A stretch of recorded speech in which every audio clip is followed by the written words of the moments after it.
Assalamualaikum warahmatullahi wabarakatuh. Alhamdulillah hamdan katsiran thayyiban mubarakan fih kama yuhibbu rabbuna wa radha, wassalatu wassalamu ala nabiyyina Muhammadin wa ala alihi wa sahbihi wa man sara ala nahjihi bi ihsanin ila yaumidin wa ba'd. Hadirin yang Allah muliakan, tidak ada kata yang pantas untuk kita ucapkan pada kesempatan kali ini kecuali bersyukur kepada Allah. Kata puji dan puja kita kepada Allah Subhanahu wa taala atas segala nikmat dan karunia yang Allah berikan dan Allah limpahkan kepada kita. Nikmat yang tidak mungkin kita bisa hitung satu demi satu. Dan itu yang sudah ditegaskan oleh Allah Subhanahu wa taala ketika Allah berfirman dalam surat Ibrahim, "Wa in ta'uddu ni'matallahi la tuhsuha." Dan jika kalian ingin menghitung-hitung nikmat Allah, maka kalian gak akan bisa menghitungnya. Oleh karena itu syukuri, lalu agungkan Allah Subhanahu wa ta'ala.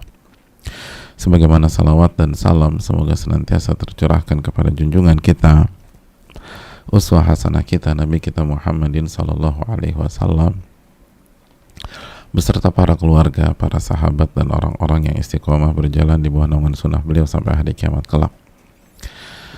Hadirin yang semoga Allah muliakan,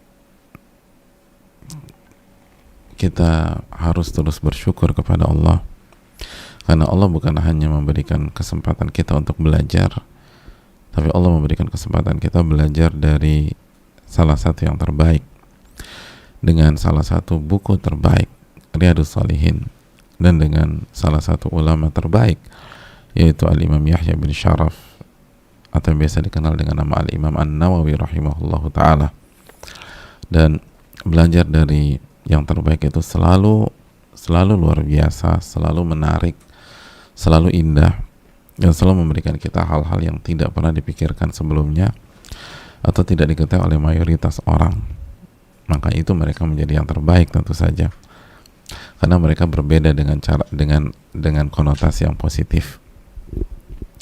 Oleh karena itu bersyukurlah kepada Allah Subhanahu wa taala, dan syukur kita harus terus kita tambah ketika Allah Subhanahu wa taala memberikan kita taufik ini untuk belajar di salah satu bulan-bulan terbaik. Kita masih berada di bulan Al-Muharram, dan itu jangan pernah lupa. Kita masih ada di bulan Al-Muharram, dan maksimalkan bulan ini. Karena kalau kita sia-siakan, kita harus nunggu beberapa bulan lagi untuk masuk ke bulan mulia berikutnya. Karena ini adalah bulan haram terakhir dari 3 bulan yang datang berturut-turut. Kita sudah lewati Dzulqa'dah, kita sudah lewati Dzulhijjah, dan ini bulan haram yang terakhir. Begitu selesai Al-Muharram, kita harus nunggu cukup lama, kurang lebih 5 bulan sebelum kita bertemu lagi bulan Rajab. Jadi 5 bulan itu lama jemaah sekalian, dan kita nggak tahu umur kita. Maka manfaatkan hari-hari yang ada di tengah-tengah kita ini.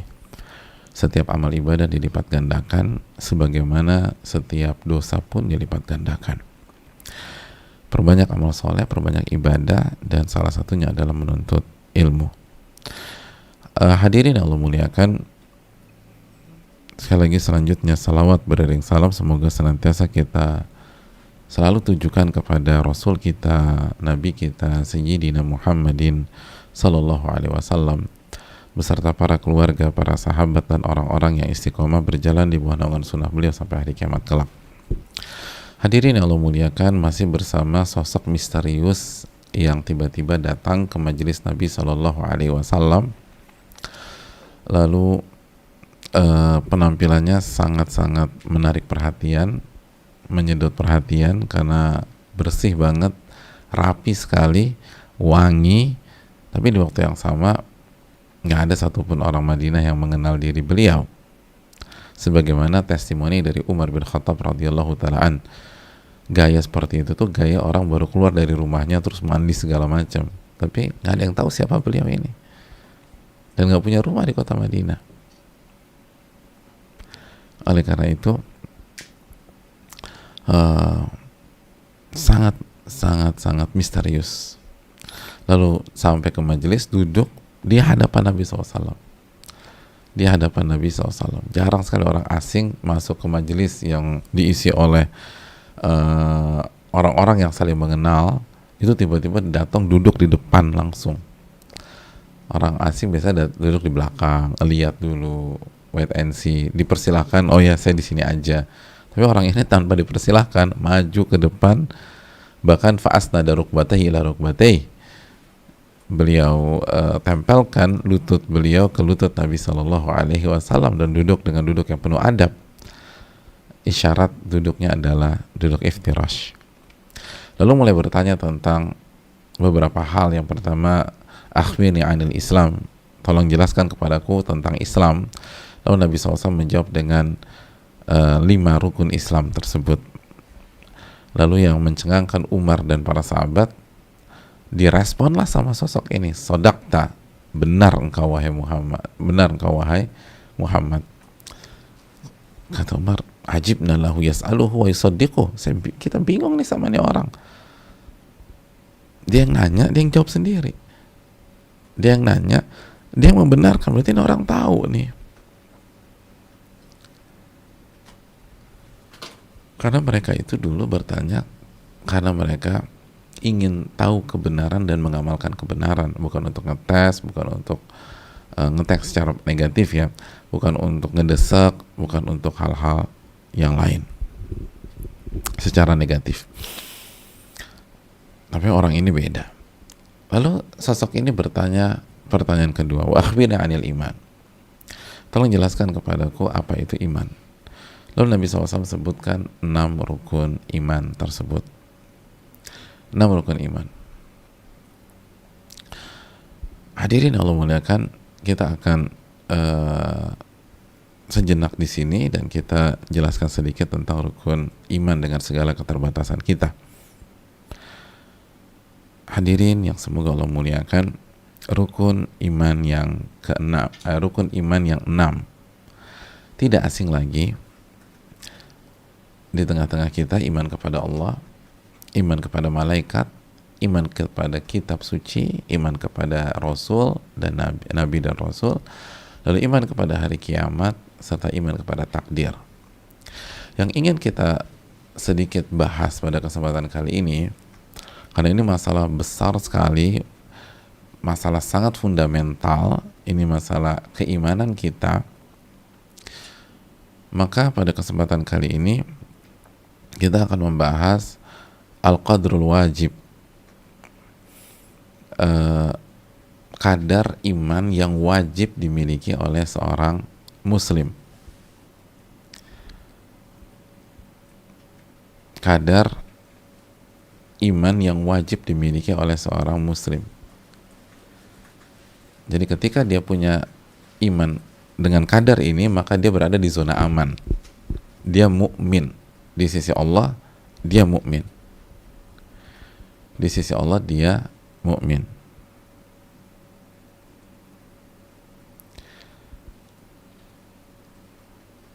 Sebagai contoh gini loh, kita semua tahu lah, di antara rukun iman adalah iman kepada malaikat.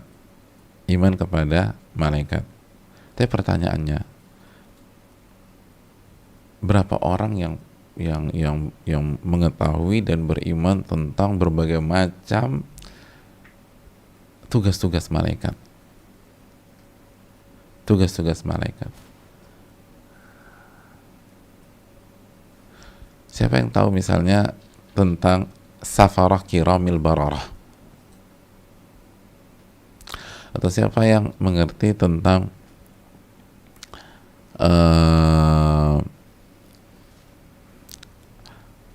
malaikat pemangku atau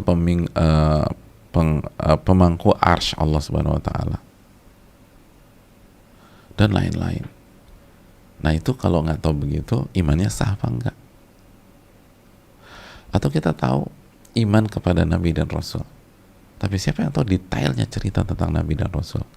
Atau nggak usah detail ini, nama-namanya, berapa nama Nabi dan Rasul yang kita hafal dan kita ketahui. Dan kalau kita tidak tahu semua, sedangkan ini rukun iman loh, ini nggak main-main, iman kita sah apa tidak?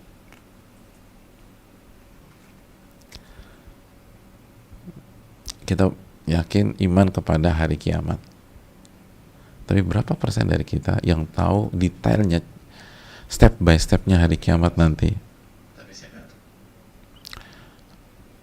tentang mizan, tentang sirat, dan lain-lain.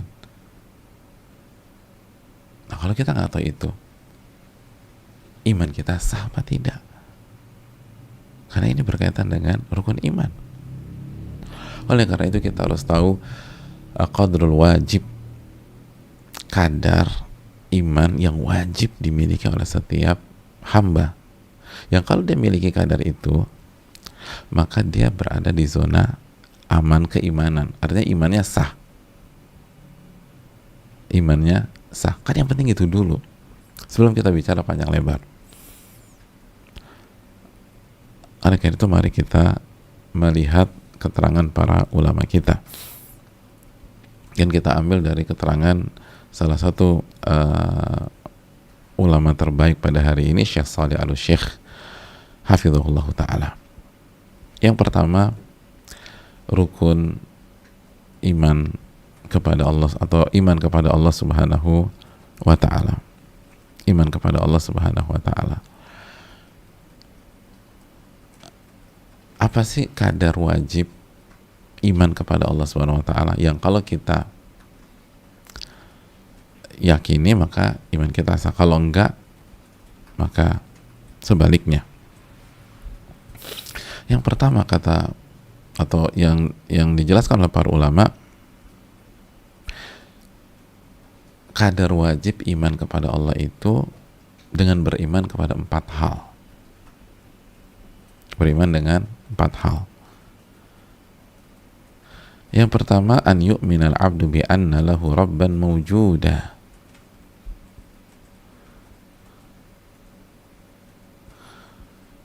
Dengan beriman bahwa dia memiliki Rabb yang mawjud, yang ada wujudnya. Jadi beriman pada wujud Allah subhanahu wa ta'ala. Allah itu ada. Allah itu ada. Itu yang pertama. Dan kita tahu hari ini banyak sekali orang yang tidak meyakini keberadaan Allah subhanahu wa ta'ala. Bagi gue Tuhan tuh nggak ada. Berarti dia tidak memenuhi kadar wajib keimanan. Yang pertama, kita harus yakini Allah itu ada. Keberadaan Allah subhanahu wa ta'ala.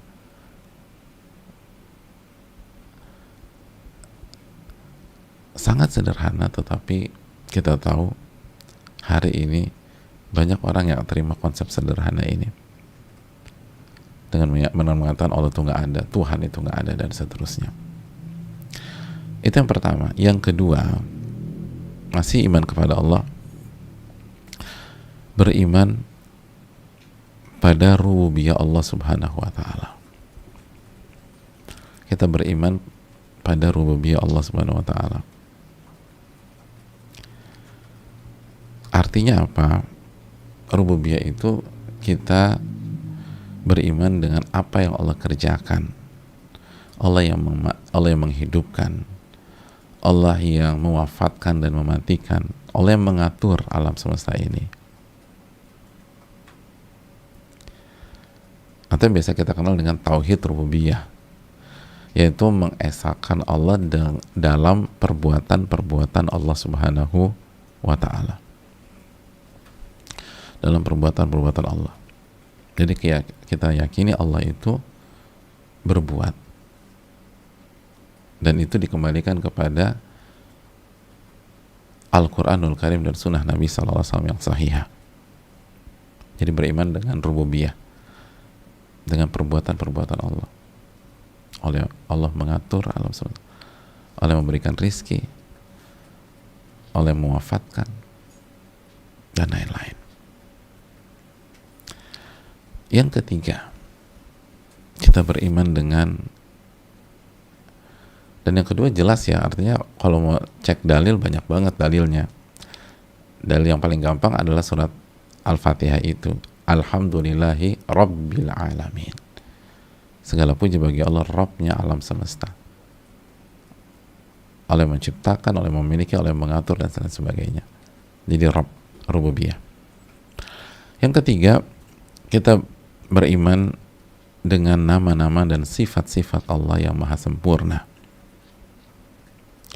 Kita beriman dengan nama-nama dan sifat-sifat Allah yang maha sempurna. Kita beriman bahwa Allah memiliki nama-nama dan sifat-sifat yang sempurna.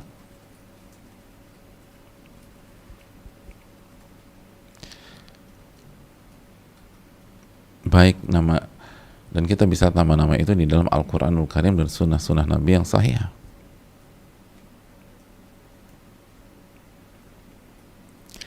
Atau baik nama-nama dan sifat-sifat yang Allah sebutkan di dalam Al-Quran atau yang Allah rahasiakan sebagaimana doa, awista'thartahu fi ilmil ghaibi indak,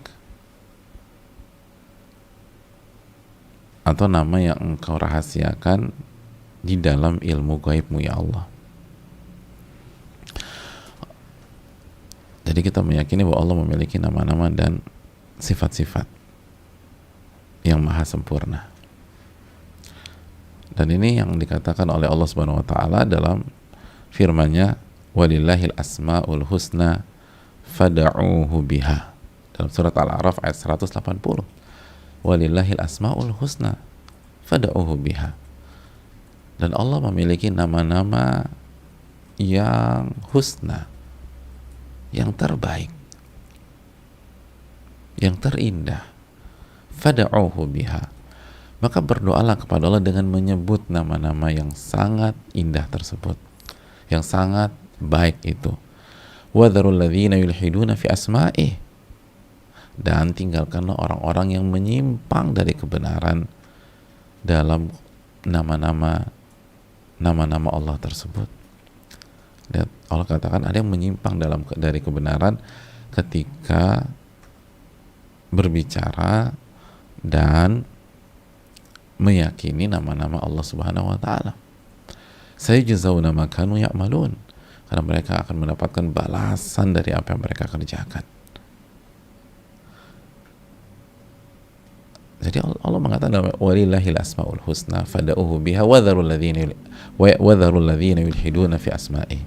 Allah Subhanahu wa taala memiliki nama-nama yang sangat sempurna, yang paling sempurna, yang maha sempurna, yang maha terbaik, dan berdoalah dengan nama-nama tersebut dan tinggalkan orang-orang yang menyimpang dalam nama-nama tersebut. Maka kita harus meyakini nama-nama dan sifat-sifat Allah Subhanahu wa taala. Nama-nama dan sifat-sifat Allah Subhanahu wa taala. Jadi kita meyakini Allah itu punya nama-nama dan sifat-sifat yang maha sempurna. Hadirin Allah muliakan, kita lanjutkan. Yang keempat, yang terakhir, kita meyakini atau kita beriman bahwa Allah lah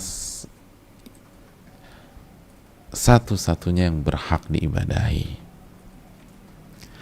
Annahu huwal mustahiqqu lil ibadati wahdahu duna ma siwahu.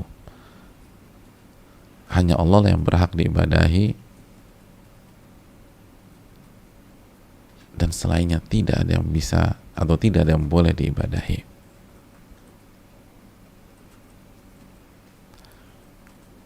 Itu keyakinan yang harus diyakini. Nggak ada yang boleh diibadahi kecuali Allah Subhanahu wa ta'ala.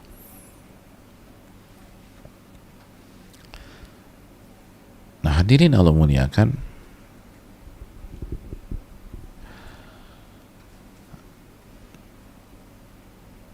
orang yang meyakini empat hal ini, maka dia telah memenuhi rukun iman yang pertama. Dia yakini Allah itu ada, lalu dia meyakini rububiyah Allah, alhamdulillahi rabbil alamin, segala puji bagi Allah, Rabbnya alam semesta, Rabb, perbuatan-perbuatan Allah. Terus dia meyakini Allah memiliki nama-nama dan sifat-sifat yang maha sempurna, dan ia kembalikan kepada Al-Quranul Karim dan sunnah Nabi SAW yang sahihah, tentu saja dengan pemahaman Nabi dan para sahabatnya.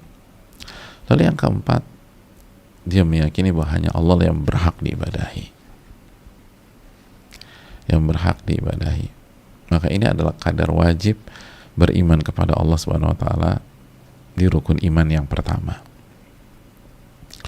Di rukun iman yang pertama.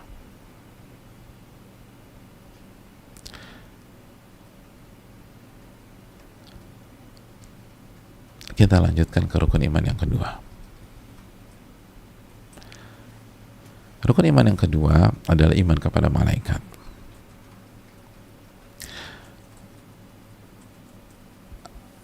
Hadirin Allah muliakan, kadar wajibnya apa? Kadar wajibnya adalah seseorang meyakini secara global bahwa malaikat itu adalah makhluk dari makhluk Allah Subhanahu wa ta'ala. Mereka diciptakan dengan kesucian mereka, tidak bermaksiat kepada Allah dan selalu taat pada perintah Allah.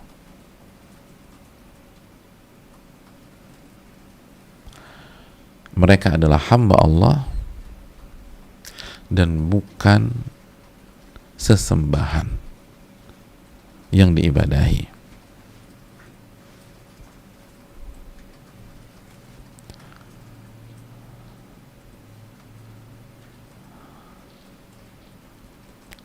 Maka barang siapa yang meyakini hal di atas, kata para ulama, imannya sah. Walaupun dia nggak hafal atau nggak tahu nama-nama malaikat. Biasanya ada orang awam bilang gini, makanya kata ulama, faman qala minal awam, apabila ada orang awam bilang, umin bi annal malaikata mawjudun, saya beriman malaikat itu ada, wahum abidun lillah, dan mereka adalah hamba Allah, wala yu'badun, dan mereka tidak diibadahi, kata para ulama, faqad haqqaqa hadzal rukun, maka dia telah memiliki rukun yang kedua ini. Jadi malaikat itu ada. Malaikat itu bukan energi positif sebagaimana dikatakan sebagian pihak. Ada. Dia makhluk Allah dan dia hamba Allah, taat kepada Allah. Jadi malaikat itu laksanakan semua tugas-tugasnya, nggak bermaksiat sama Allah. Dan mereka nggak boleh diibadahi karena mereka bukan ilah. Maka dia telah memiliki iman kepada malaikat.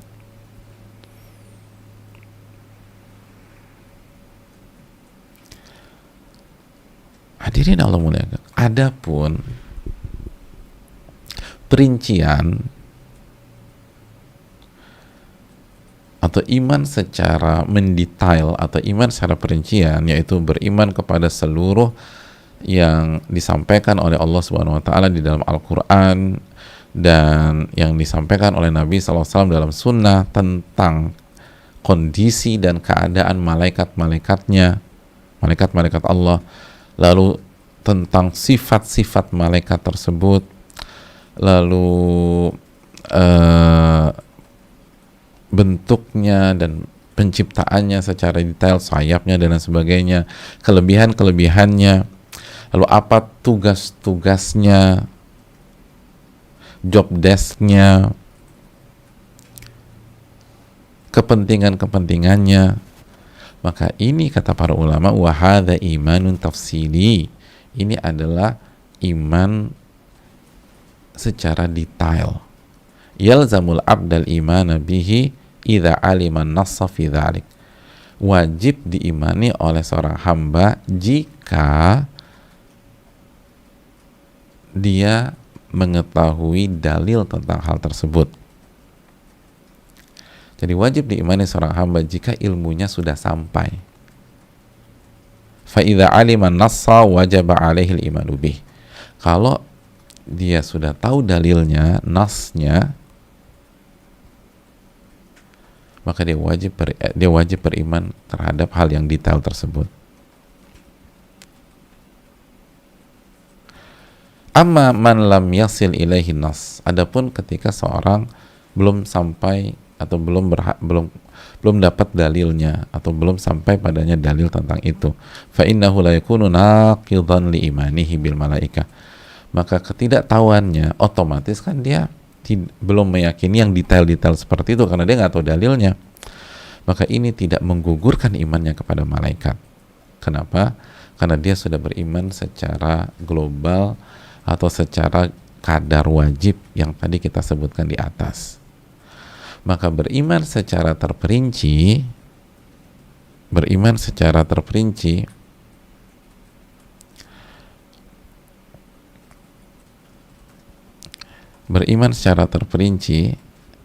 itu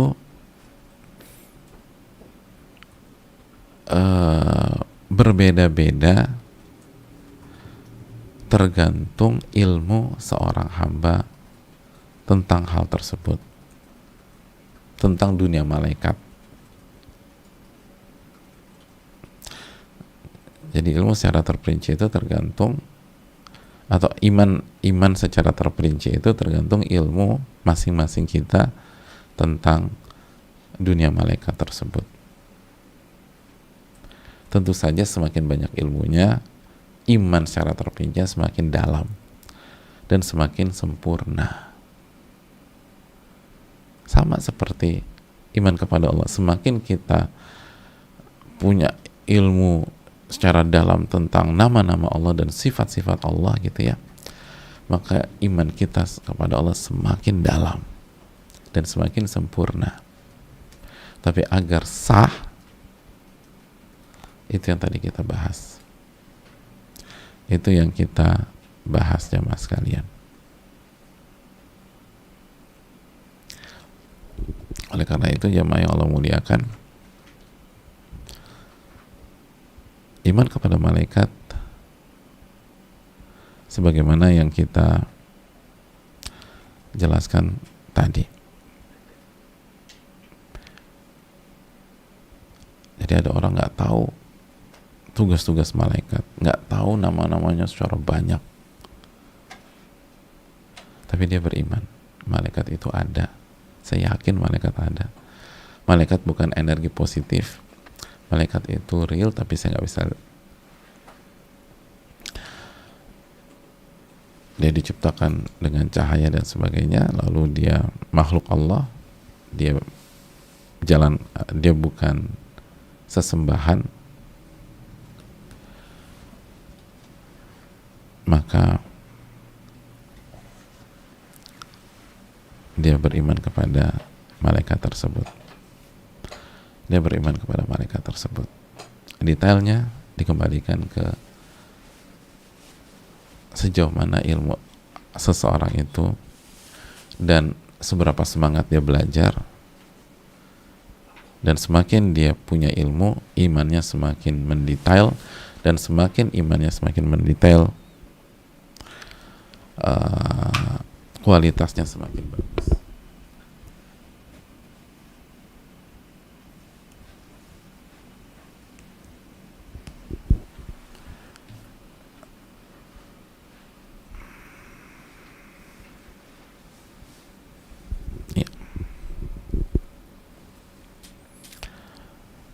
Kita lanjutkan jamaah sekalian Allah muliakan.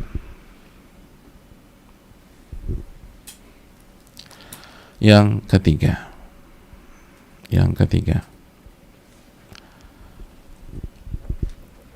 iman kepada kitab suci. Iman kepada kitab suci.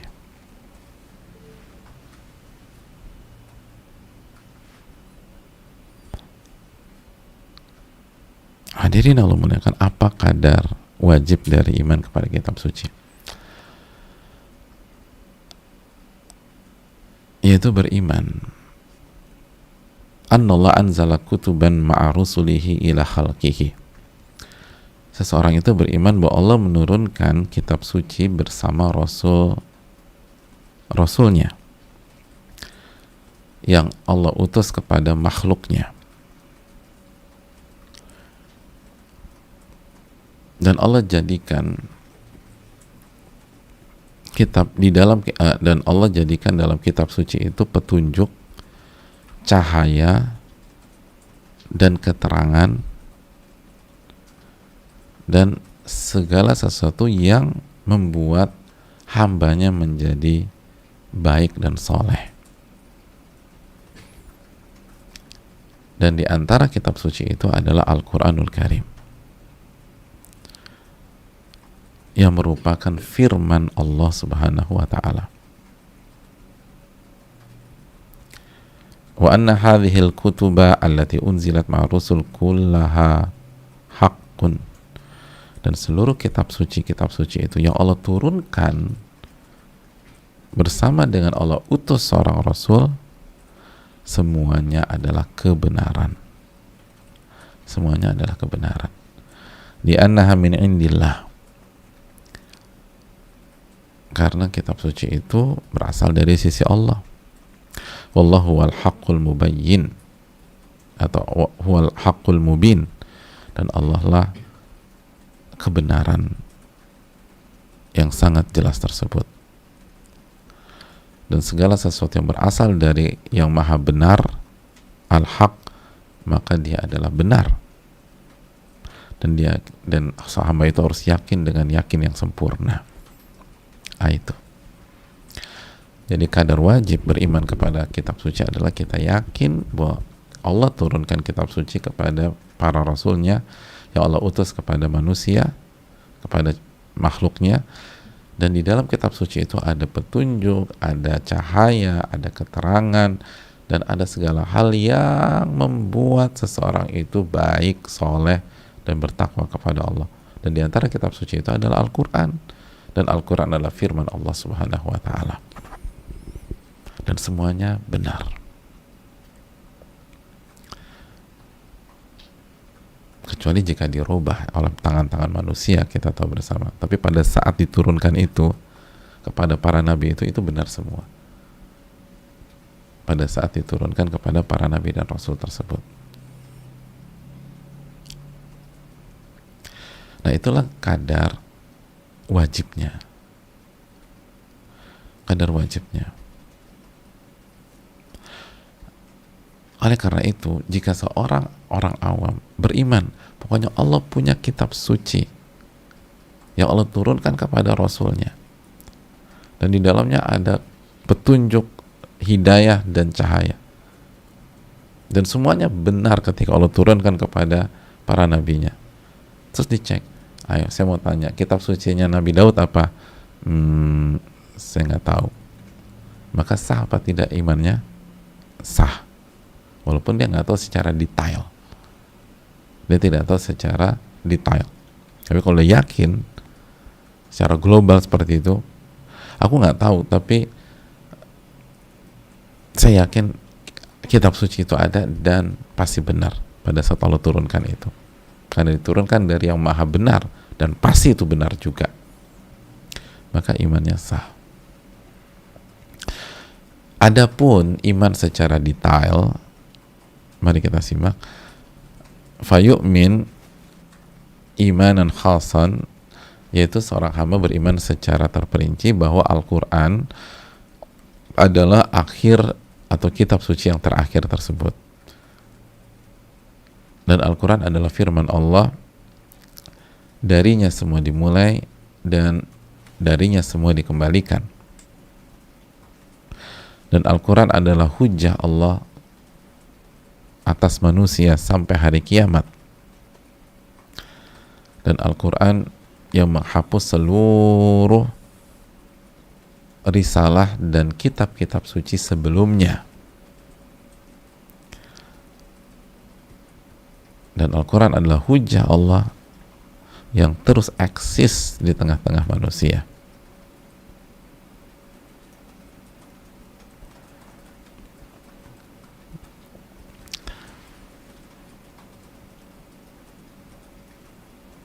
Dan Al-Quran adalah kitab suci yang menjadi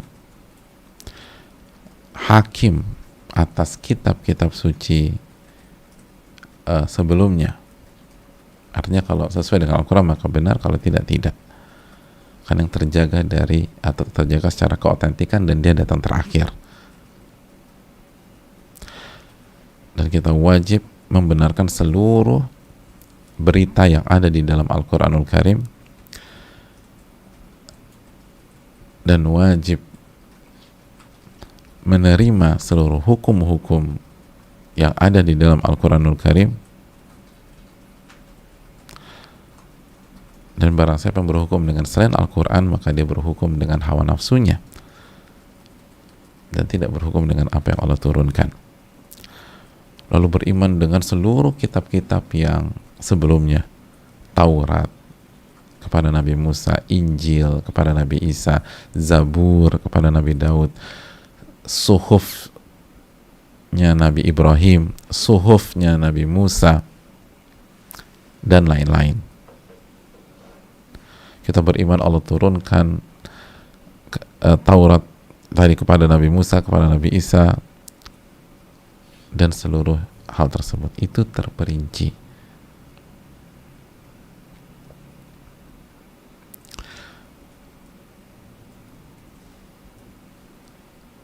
Yang harus kita imani ketika dalil itu sampai ke kita, sama seperti malaikat.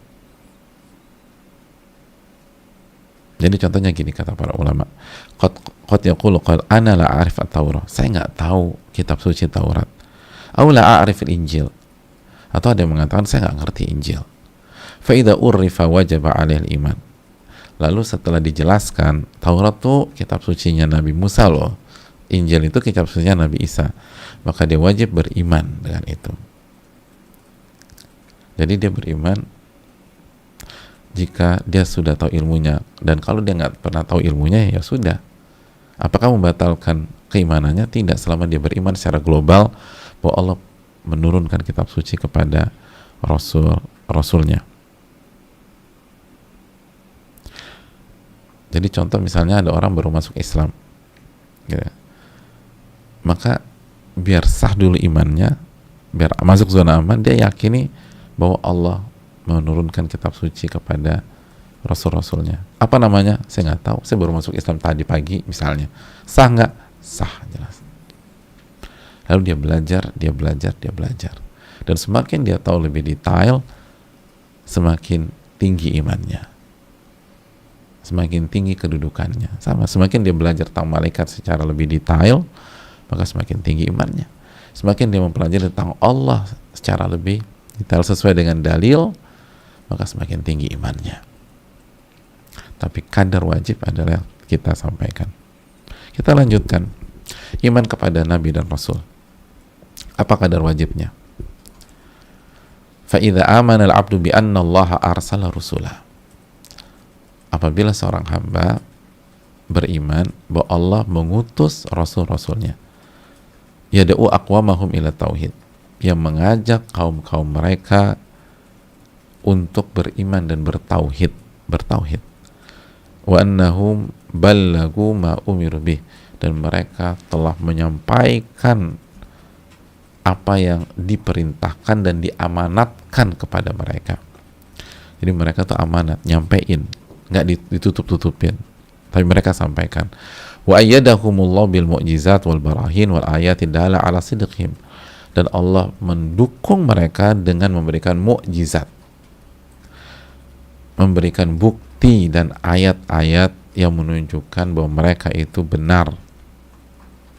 Contohnya apa? Nabi Isa bisa menyembuhkan orang mati. Nabi Musa bisa membelah laut jadi 12 jalan. Dan lain-lain. Nabi Nuh dengan bahteranya. Dan Nabi kita SAW dengan Al-Quran dan berbagai macam mukjizatnya. Dan mereka adalah orang-orang yang paling bertakwa, paling baik, amanat, dan menyelesaikan tugas-tugasnya, dan beriman kepada mereka secara berantai dan tak terputus. Maksudnya apa? Barang siapa yang menolak satu saja Rasul Allah, maka itu sama saja kufur kepada Allah dan kepada seluruh Rasul-Rasulnya yang lain, karena mereka saling terikat satu dengan yang lain. Jadi beriman kepada seluruh para nabi dan rasul, tapi nggak beriman kepada Nabi Muhammad SAW, maka itu menggugurkan iman kepada Rasul. Atau beriman kepada seluruh nabi dan rasul, beriman kepada Nabi Muhammad SAW, tapi nggak beriman kepada Nabi Isa sebagai seorang nabi dan rasul, maka tidak sah iman kepada Rasulnya, kata para ulama. Beriman kepada seluruh nabi dan rasul, beriman kepada Nabi Muhammad SAW, tapi nggak beriman kepada Nabi Musa, nggak, saya nggak mau terima Nabi Musa, maka itu membatalkan keimanannya. Bayangkan, lihat bagaimana umat Islam harus memuliakan Nabi Isa alaihissalam, harus memuliakan Nabi Musa alaihissalam, harus mengimani mereka,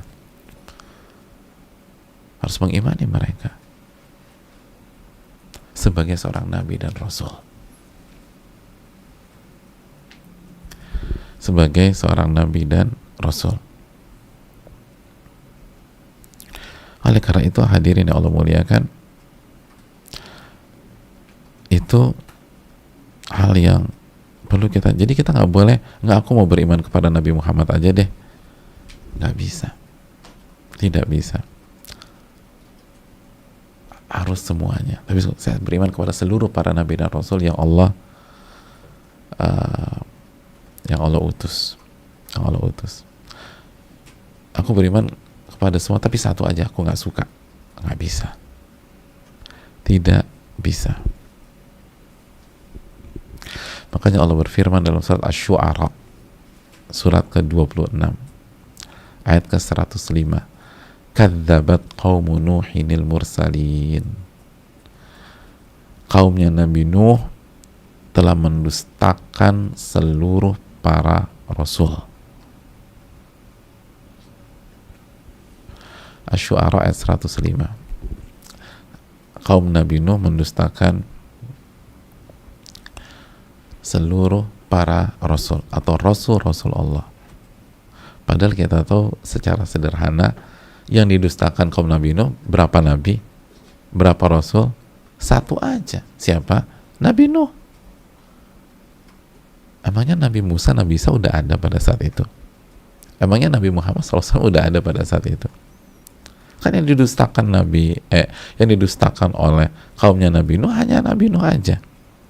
Tapi lihat bagaimana Allah berfirman tentang mereka, kadzabat qaumu Nuhinil mursalin, kaum Nabi Nuh mendustakan para rasul-rasul Allah. Dari sini keluar kaidah dalam dunia akidah, yang mendustakan satu rasul itu sama saya mendustakan seluruh para rasul. Karena para rasul mengajak kaumnya untuk mengimani seluruh utusan-utusan Allah Subhanahu wa ta'ala. Itu poinnya. Jadi kita wajib beriman kepada seluruh para nabi dan rasul, walaupun kita nggak hafal nama-namanya. Aduh, nama-namanya siapa, lupa aku nih Pak Ustadz. Tapi beriman nggak kepada seluruh nabi dan rasul? Allah utus rasul kepada manusia. Iya, saya beriman, tapi saya nggak hafal nama-namanya. Nggak masalah, yang penting beriman dulu. Artinya tidak mencederai status keimanannya, itu poinnya. Fabihadza yakunu qad amana birusuli jami'an. Dan kalau kita punya konsep begini, maka kita telah beriman kepada para rasul semuanya. Tsumma yu'minu imanan khasan. Lalu berikutnya, secara khusus kita beriman kepada Muhammad sallallahu alaihi wasallam sebagai khatamur rusul, penutup para nabi dan rasul. Wa anna Allah ba'athahu bil hanifiyyati as-samhah. Allah utus Nabi Muhammad dengan ajaran yang lurus, dan Allah utus dengan agama Islam yang menjadikan agama Islam sebagai agama terakhir dan risalah terakhir. Itu hadirin.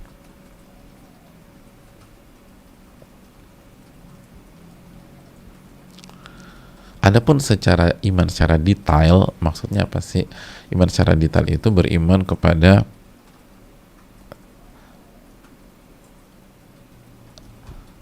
seluruh cerita, kondisi, keadaan para nabi dan rasul, nama-nama mereka, apa yang terjadi antara mereka dengan kaum-kaumnya.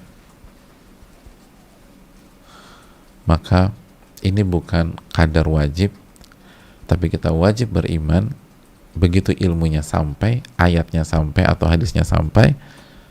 Dan semakin kita pelajari, maka semakin tinggi iman kita. Jadi sama seperti malaikat dan kitab suci tadi. Ini yang detail ini tergantung ilmu masing-masing kita. Tapi semakin tinggi ilmu kita, maka semakin tinggi iman kita. Tapi kadar wajibnya seperti yang tadi kita bahas.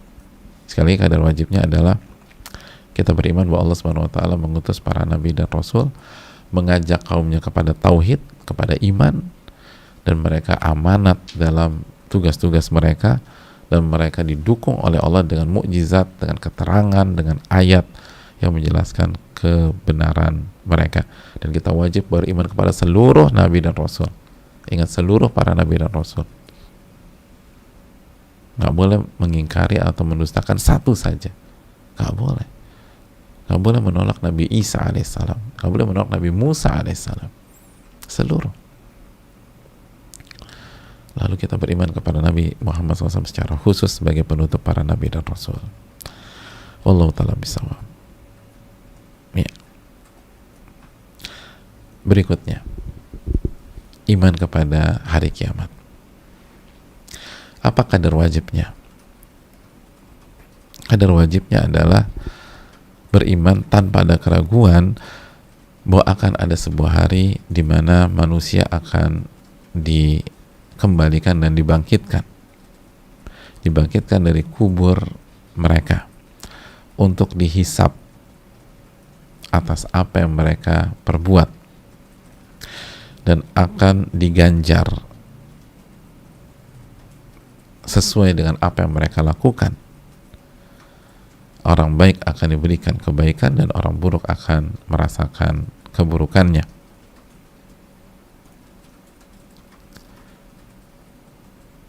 Sebagaimana Allah firmankan dalam surat Az-Zumar ayat 70, wa wuffiyat kullu nafsim ma amilat wa huwa a'lamu bima yaf'alun. Dan setiap jiwa akan mendapatkan balasan dari apa yang mereka kerjakan, dan dan Allah lebih mengetahui apa yang mereka kerjakan. Atau yang simpel, surat Al-Fatihah, Malik Yaumiddin, pemilik dan rajanya hari kiamat, hari pembalasan. Jadi kadar wajibnya adalah apabila seseorang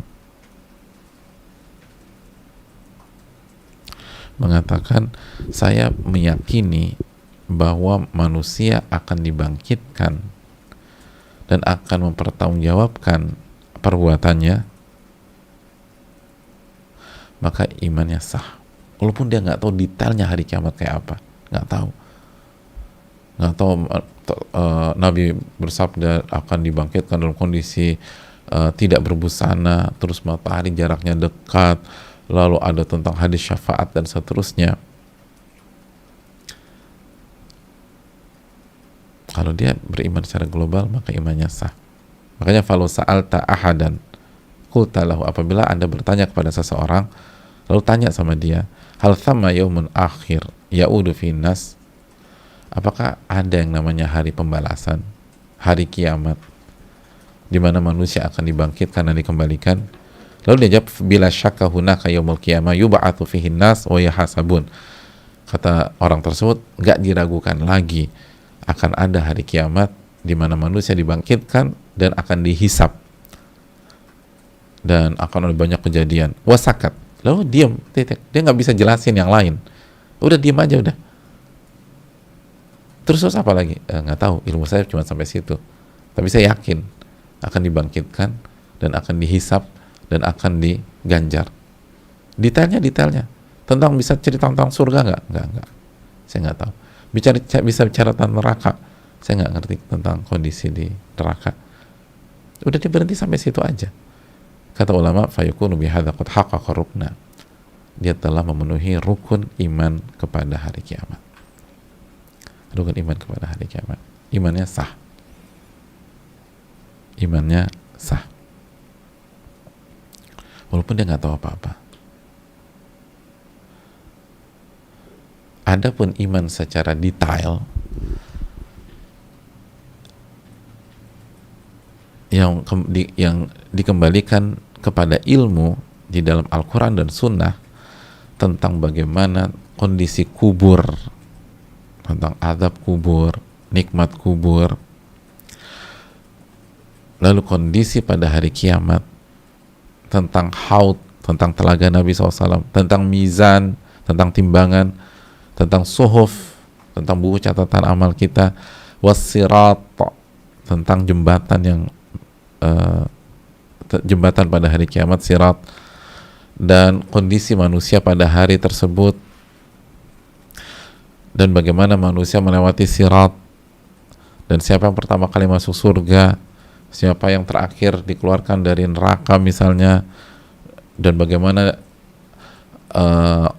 kenikmatan surga dan bagaimana azab neraka. Kata para ulama, seluruh hal tersebut adalah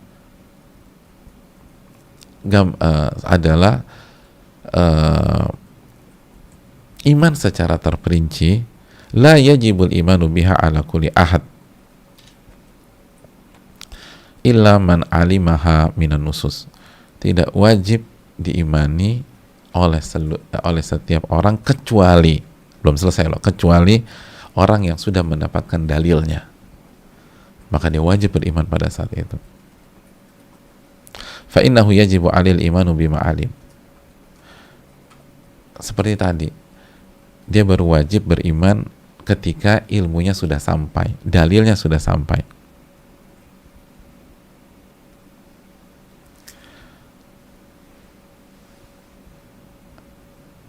Karena kalau dia dustakan juga berarti dia mendustakan Al-Quran dan Sunnah. Tapi kalau dia nggak tahu, karena belum sampai dalil, imannya sah. Misal contoh, bisa dijelaskan tentang mizan nggak di hari kiamat? Mizan, emangnya ada mizan di hari kiamat? Kalau titik sampai di sini berarti imannya, kata ulama, sah apa enggak? Sah. Tapi kalau kita udah jelaskan dalilnya, enggak, saya nggak terima, nggak masuk akal saya, masa ada mizan, masa ada ini, berarti dia mendustakan Al-Quran dan Sunnah. Itu poinnya.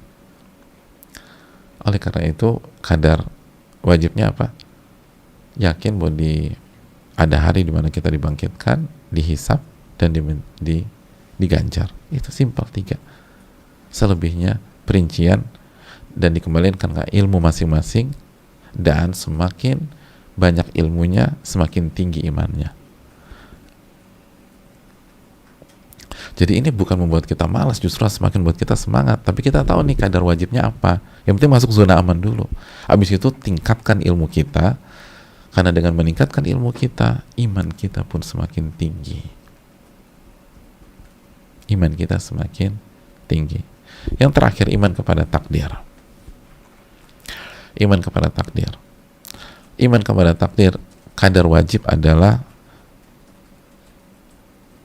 an yu'minal abdu bi anna kulla syai'in yahduthu fi hadzal malakut qad subiqa bihi qadarullah.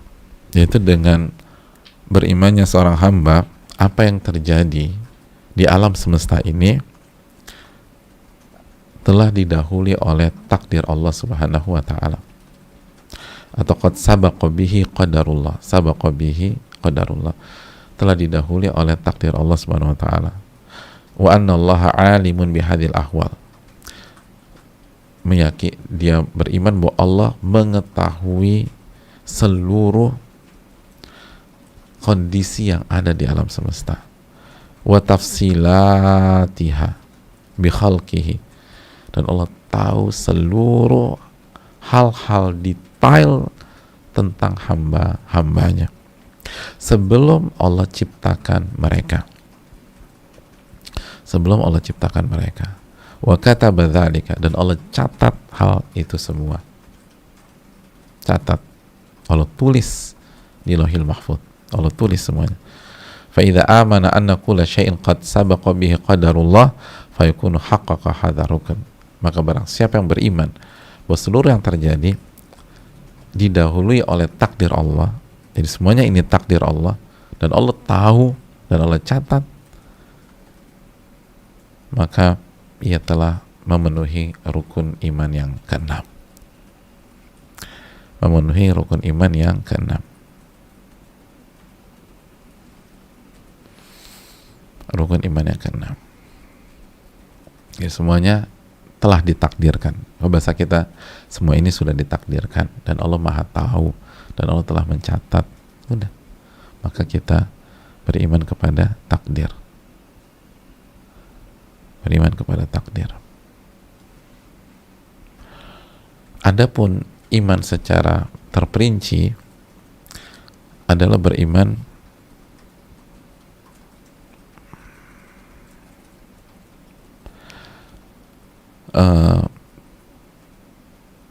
beriman dengan 4 tingkatan takdir atau tempat martabat takdir. Yang pertama, beriman tentang ilmu Allah. Allah mengetahui apa yang telah terjadi, yang sedang terjadi, dan akan terjadi, dan yang mustahil terjadi. Kalau hal mustahil itu terjadi, Allah tahu bagaimana kejadiannya. Kita secara global aja ya, karena ini butuh waktu. Jadi beriman tentang ilmu Allah Subhanahu Wa Taala. Allah tahu apa yang telah terjadi, sedang terjadi, akan terjadi, dan yang mustahil terjadi. Dan kalau yang mustahil itu terjadi, Allah tahu bagaimana kejadiannya. Padahal itu mustahil. Padahal itu mustahil.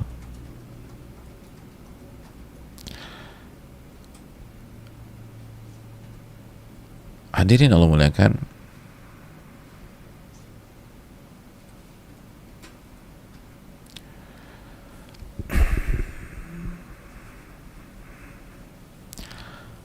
bingung ya?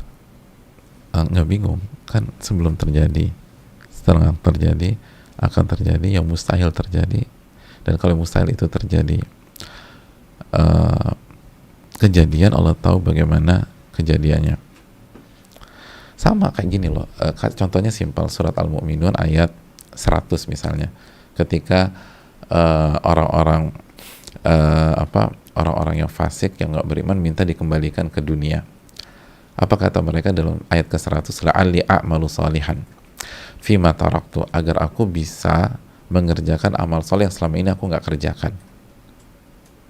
Selama ini nggak aku kerjakan. Jadi dia minta balik ke dunia. Nah pertanyaannya, mungkin atau mustahil seseorang pas meninggal dikembalikan lagi ke dunia? Jawabannya mustahil. Mustahil, nggak mungkin bisa. Tapi lihat jawaban Allah Subhanahu Wa Taala dalam ayat tersebut, ayat 100, ayat di surat Al-Mu'minun. Al-Mu'minun surat ke-23 ya. Kata Allah, kalla innaha kalimatun huwa qailuha. Enggak, sekali-kali tidak. Innaha kalimatun huwa qailuha. Itu hanya kalimat basa-basi. Kalau mereka dikembalikan, mereka akan ulang lagi kejahatan mereka. Mereka akan ulang lagi kesyirikan mereka. Mereka akan ulang lagi kemaksiatan mereka. Mereka akan ulang lagi kefasikan mereka. Kalla innaha kalimatun huwa qailuha. Itu cuma basa-basi aja. Jadi dikembalikan ke dunia itu mustahil. Tapi kalau itu kejadian, Allah tahu mereka akan lakukan yang sama kok, nggak berubah. Mereka nggak sholat, mereka nggak akan bertauhid, mereka nggak akan ke kajian, mereka nggak akan ikhlas. Jadi orang yang riya misalnya, lalu pas wafat, pas sakratul maut misalnya, minta dikembalikan oleh Allah SWT, dikasih second chance, cari kesempatan kedua. Lalu Rabbirji'un, ya Allah kembalikanlah aku, la'ali a'malu salihan fima taraktu. Allah akan bilang, kalla innaha kalimatun huwa qailuha. Enggak, udah enggak ada. Tidak ada kesempatan. Di hadapan kalian, barzakh kalian harus lewati. Dan kalau saya kembalikan, kalian akan riak lagi kok. Kalian enggak akan ikhlas. Kalian akan riak lagi. bisa dimengerti dengan contoh. Ya, jadi itu poinnya. Jadi kita beriman dengan ilmu Allah. Lalu yang kedua, beriman bahwa seluruh telah dicatat. Seluruh telah dicatat oleh Allah. Seluruh telah dicatat. Di antaranya misalnya Al-An'am 59, illa fi kitabim mubin. Dan telah dicatat sebelum 50.000 tahun sebelum penciptaan langit dan bumi. 50.000 tahun sebelum penciptaan langit dan bumi. Dan yang ketiga, beriman tentang masyiatullah. Apapun yang terjadi itu dikehendaki oleh Allah. Gak mungkin ada kejadian tidak dikehendaki oleh Allah. Gak mungkin. Semua kejadian pasti dikehendaki oleh Allah. Makanya di sini kita harus bedakan antara kehendak dan ridho. Semua yang terjadi dikehendaki oleh Allah, tapi belum tentu diridhoi oleh Allah. Seperti hal negatif yang menimpa orang beriman atau maksiat dikehendaki, tapi bukan diridhoi. Bedakan antara kehendak dan ridho. Loh, kalau gitu kenapa ada? Karena hikmah yang lebih besar dari itu. Hikmah yang lebih besar dari itu. Jadi semua yang terjadi itu dikehendaki oleh Allah. Dalilnya surat At-Takwir ayat terakhir, misalnya wa ma tasyauna illa ayyasha'allahu rabbul alamin. Apapun yang kalian inginkan tidak akan terjadi kecuali dikehendaki oleh Allah Subhanahu wa taala rabbul alamin. Terus yang terakhir adalah semua yang terjadi itu diciptakan oleh Allah Subhanahu wa taala. Allah lah penciptanya. Itulah iman iman kepada takdir secara detail. Tapi agar kadar wajibnya adalah yang tadi kita bahas. Kita beriman bahwa seluruh yang terjadi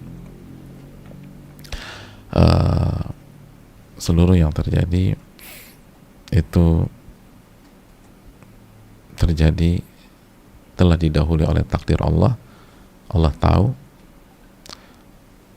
tahu dan Allah catat.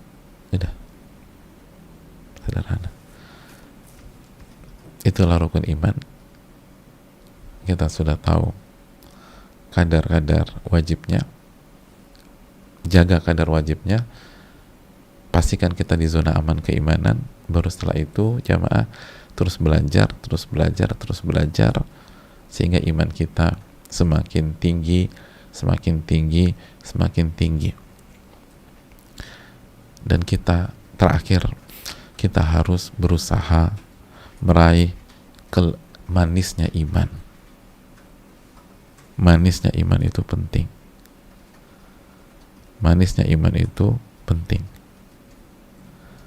Apa maksud manisnya iman? Kata Imam Nawawi, manisnya iman itu adalah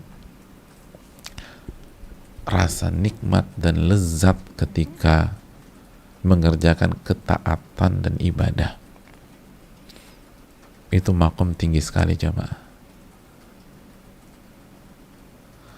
Merasakan manis dan lezatnya ibadah dan ketaatan. Itu luar biasa. Itu makom tinggi sekali. Itu manisnya iman. Kalau kita sampai di level itu, kita akan merasakan kenikmatan dan rasa manis saat kita beribadah. Baik ibadah seperti sholat, berzikir, atau puasa, maupun ibadah hati seperti sabar. Bayangkan sabar bisa manis tuh gimana ceritanya? Itu gak mudah. Kan sabar ibadah kita tahu.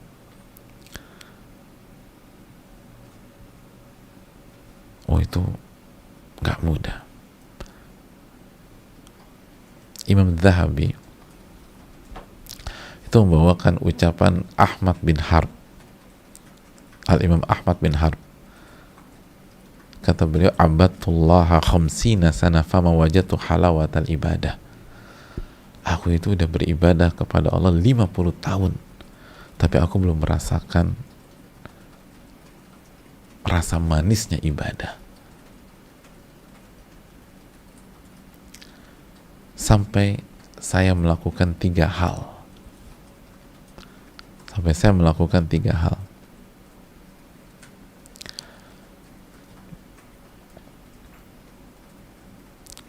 Apa 3 hal itu? Mungkin suatu saat kita bisa kaji 3 hal itu ya. Waktu sudah habis. Dan penonton kecewa. Aduh, apa tuh 3 hal itu? Panjang, tapi mungkin suatu saat kita bahas. Tapi saya ingin menjelaskan bahwa jangan pernah, poinnya adalah jangan pernah merasa cukup dengan kadar wajib. Karena hidup ini panjang, istiqomah tuh susah. Untuk benar-benar ngebantu kita istiqomah, bahkan menikmati keistiqomahan, kita harus berusaha mencapai halawatul iman. Halawatul iman, manisnya keimanan. Manisnya keimanan. Itu seindah-indah hidup kalau kita bisa memiliki manisnya keimanan. Itu yang dikatakan Al-Imam Ahmad bin Abdul Halim. Al-Imam Ahmad bin Abdul Halim mengatakan, inna fid dunya jannatan lam yadkhulha man lam yadkhulha lam yadkhul jannatal akhirah. Sesungguhnya di dunia ini ada surga. Barang siapa yang belum merasakan surga dunia, dia tidak akan masuk ke dalam surga akhirat.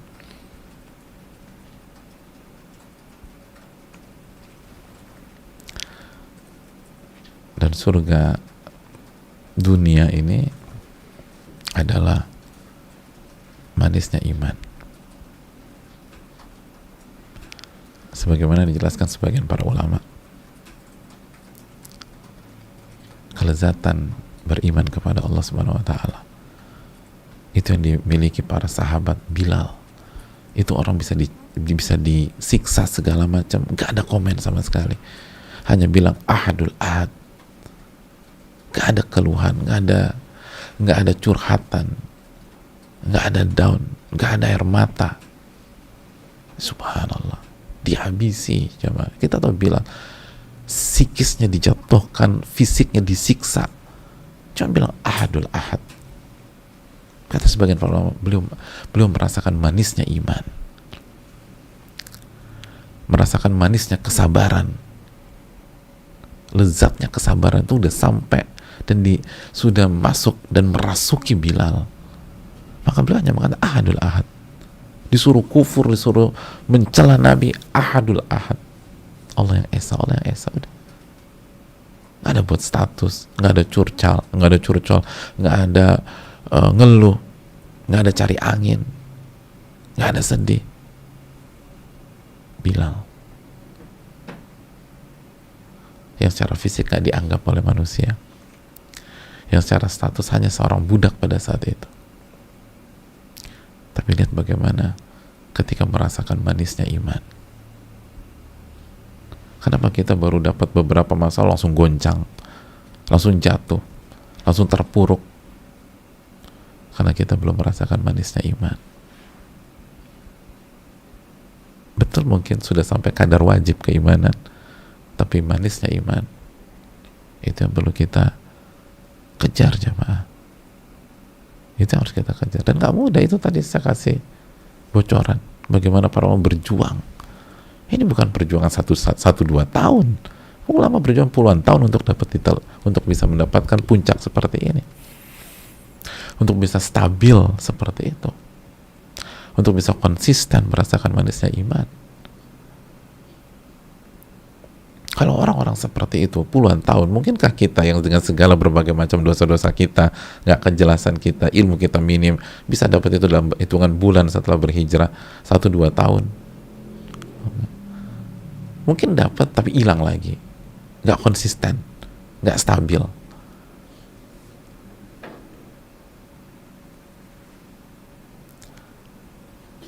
Itu yang harus kita camkan. Makanya harus rutin ngaji, rutin talabul ilm.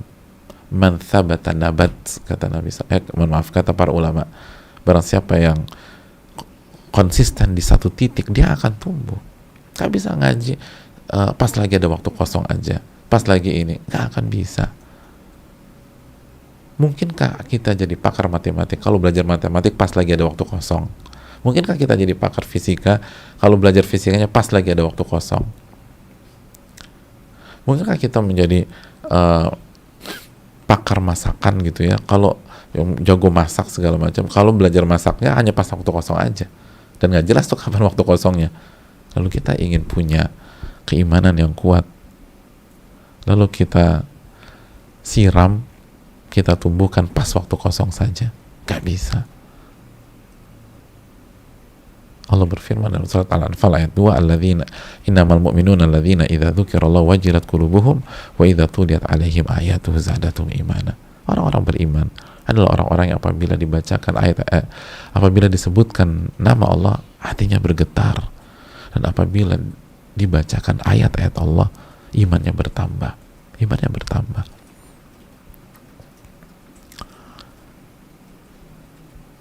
Jangan hanya cukup dengan kadar wajib. Perjuangkan manisnya iman, karena itu hal yang begitu luar biasa. Ini yang bisa disampaikan. Wassalamualaikum warahmatullahi wabarakatuh. Assalamualaikum warahmatullahi wabarakatuh. Rabbana taqabbal minna. Rabbana inna nas'aluka ilman nafi'an wa na'udzubika min ilmin la